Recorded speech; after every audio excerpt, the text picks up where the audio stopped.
नमस्कार दोस्तों, मेरे YouTube चैनल में मैं आपका स्वागत करता हूं। यदि आप पहली बार इस चैनल को देख रहे हैं तो मेरे चैनल को सब्सक्राइब ज़रूर कीजिए और जिन्होंने मेरे चैनल को सब्सक्राइब किया है उन्हें मैं बहुत बहुत धन्यवाद देना चाहता हूं।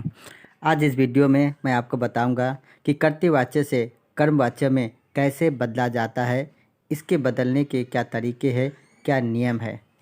आज हम सीखने जा रहे हैं कर्तृवाच्य से कर्मवाच्य में बदलना, जो बहुत आसान है। आप कम से कम शब्दों में कम से कम समय में कर्तृवाच्य से कर्मवाच्य में बदलना सीख जाएंगे। इसके लिए आपको वीडियो को पूरा देखना होगा। आइए अब हम सीखते हैं। देखिए, कर्तृवाच्य से कर्मवाच्य में बदलने के एक नियम है जिसे मैंने यहाँ पर लिखा हुआ है। आप देख सकते हैं कि कर्ता के बाद हम लिखते हैं द्वारा, के द्वारा, से। ये तीन विभक्ति चिन्ह है कर्म कारक के। इनमें से हम किसी एक का प्रयोग करते हैं। द्वारा और के द्वारा का प्रयोग हम ज़्यादा करते हैं, से का प्रयोग हम कभी कभार करते हैं। इसके बाद देखिए, यहाँ पर आपको खाली जगह दिखने को मिल रहा है। यह मैंने क्यों छोड़ा है मैं आपको आगे बताता हूँ। फिर है संयुक्त क्रिया, यानी कि कर्तृवाच्य में जो साधारण क्रिया है, जो मुख्य क्रिया है, उसे हम संयुक्त क्रिया में बदलेंगे, वो भी कर्म के अनुसार। कैसे, मैं आपको धीरे धीरे बताता हूँ। देखिए, पहला उदाहरण दिया है, सोहन खेलता है। तो नियम के अनुसार सबसे पहले हम लिखते हैं कर्ता। यहाँ कर्ता कौन है? सोहन है। सोहन कर्ता क्यों है? क्योंकि खेलने का काम सोहन कर रहा है, सोहन। तो कर्ता के बाद द्वारा, के द्वारा, से, इन तीनों विभक्ति चिन्ह में से किसी एक का प्रयोग करेंगे। तो सोहन के बाद मैं लिखता हूं सोहन के द्वारा, या आप सोहन द्वारा भी लिख सकते हैं। तो कर्ता यहाँ सोहन है, सोहन। उसके बाद तीन में से मैंने एक का प्रयोग किया है, के द्वारा। इसके बाद देखिए, यहाँ पर मैंने खाली जगह इसलिए छोड़ी है क्योंकि यहाँ पर कर्म का स्थान है।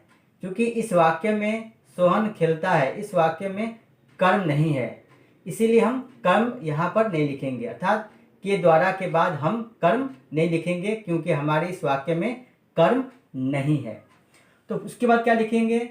उसके बाद लिखेंगे संयुक्त क्रिया, यानी कि जो साधारण क्रिया है उसका हमें संयुक्त क्रिया में लिखना है। तो खेलता है का हो जाता है खेला जाता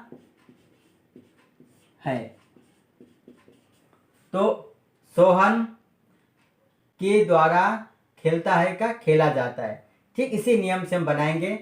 इसमें भी देखिए कर्म नहीं है, इसमें केवल कर्ता है और क्रिया है, कर्म नहीं है।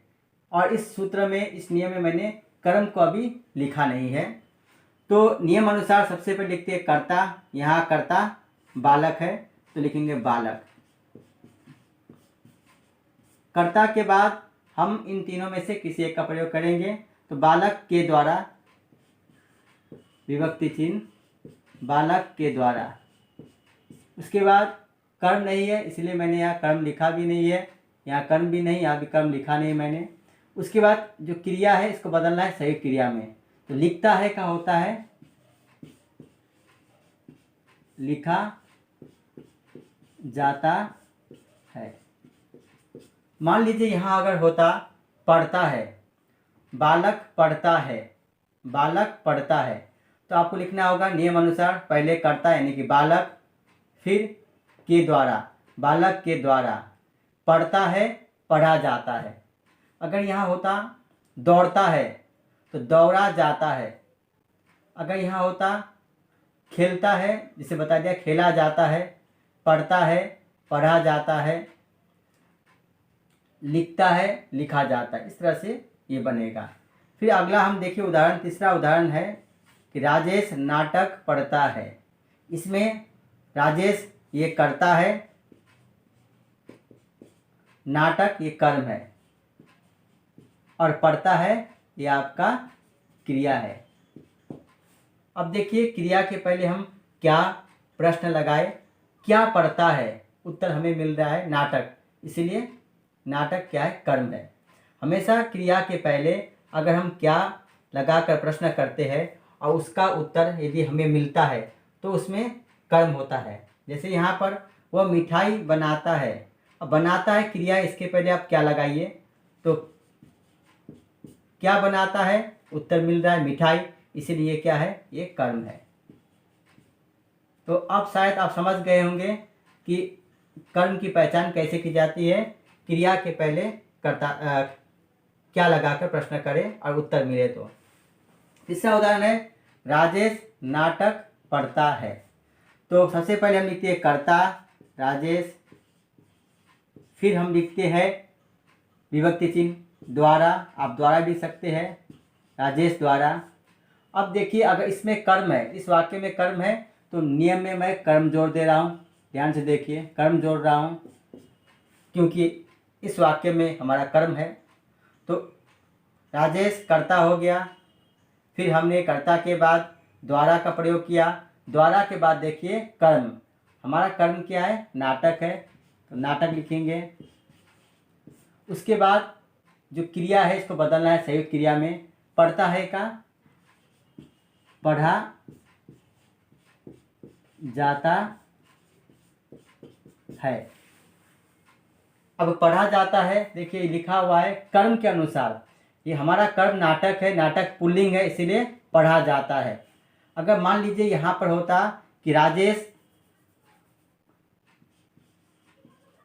कहानी पढ़ता है, अब क्या पढ़ता है, उत्तर मिल रहा है कहानी, ये कर्म है। अब इसको बदलते हैं, तो राजेश द्वारा, फिर कर्म का स्थान है, कर्म में यहाँ कहानी है, मैं यहाँ कहानी कर रहा हूँ,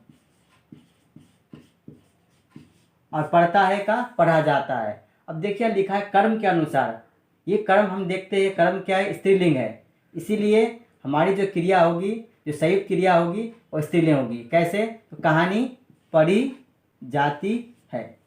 क्योंकि नाटक यहाँ पर पुल्लिंग था, इसलिए नाटक पढ़ा जाता है।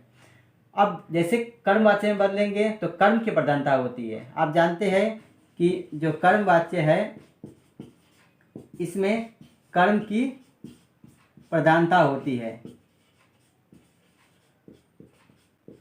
और कर्म के अनुसार ही क्रिया बदलता है। तो अगला जो चौथा उदाहरण है इसे आप ध्यान से देखिए, ये भी आसान है कि वह मिठाई बनाता है। अब वह है, ये कर्ता है, इसे बदलना है हमें कर्तृवाचक में, वह का होता है उसके, कर्ता के बाद स्थान है द्वारा, उसके द्वारा, द्वारा के बाद देखिए प्लस कर्म है, कर्म क्या है, मिठाई, प्रश्न कीजिए क्या बनाता है, मिठाई, जो उत्तर मिल रहा है वो कर्म है, उसके द्वारा मिठाई, बनाता है का बनाया जाता है, बनाता है का बनाया जाता है। लेकिन यहाँ पर देखिए मिठाई स्त्रीलिंग है, इसीलिए मिठाई बनाया नहीं, बनाई जाती है। पांचवा उदाहरण देखिए, लिखा हुआ है बालक पत्र लिखता है, इसे बदलेंगे हम कर्मवाच्य में। तो पहले लिखना है कर्ता, कर्ता के रूप में बालक है, बालक है। इसके बाद हमें लिखना होगा इन तीनों में से कोई एक, तो बालक द्वारा, फिर प्लस कर्म, कर्म क्या है, पत्र है, मैंने पहले कहा, प्रश्न कीजिए क्रिया के पहले क्या लगाकर, क्या लिखता है, पत्र, इसलिए पत्र कर्म है। तो बालक द्वारा, उसके बाद विभक्ति चिन्ह के बाद कर्म का स्थान है पत्र, लिखता है, लिखा जाता है। अब देखिए पत्र पुल्लिंग है, इसीलिए लिखता है का संयुक्त क्रिया होगा लिखा जाता है। अगला है बालक चिट्ठी लिखता है, पहले स्थान है कर्ता का, कर्ता, फिर स्थान है विभक्ति चिन्ह का, तो बालक द्वारा, फिर स्थान है कर्म का, कर्म यहाँ चिट्ठी है, चिट्ठी, लिखता है का लिखा जाता है। पुनः कह रहा हूँ, सुन लीजिए, लिखता है का होता है लिखा जाता है। क्योंकि यहाँ पर देखिए कर्मवाच्य है कर्म की प्रधानता होगी, कर्म के अनुसार क्रिया का रूप होता है। अर्थात अगर ये कर्म स्त्रीलिंग है, क्रिया स्त्रीलिंग होगी कर्म वाच्य में। अगर ये पुल्लिंग हो तो ये पुल्लिंग होगा। क्योंकि देखिए यहाँ पत्र पुल्लिंग है, इसलिए पत्र लिखा जाता है। और ये चिट्ठी जो है वो स्त्रीलिंग है, इसलिए चिट्ठी लिखता है क्या होगा, लिखी जाती है। अगला है अध्यापिका कविता सुनाती है। बदलना है कर्मवाच्य में, तो अध्यापिका कर्ता, उसके बाद है विभक्ति चिन्ह का प्रयोग द्वारा। द्वारा के बाद स्थान है कर्म का, कर्म है यहाँ कविता। अब देखिए कर्म कविता स्त्रीलिंग है, इसलिए सुनाती है कि जब बदलेंगे हम सही क्रिया में तो वहाँ सुनाया जाता नहीं, सुनाया जाता है नहीं, बल्कि सुनाई जाती है, क्योंकि ये कविता स्त्रीलिंग है। तो कविता सुनाई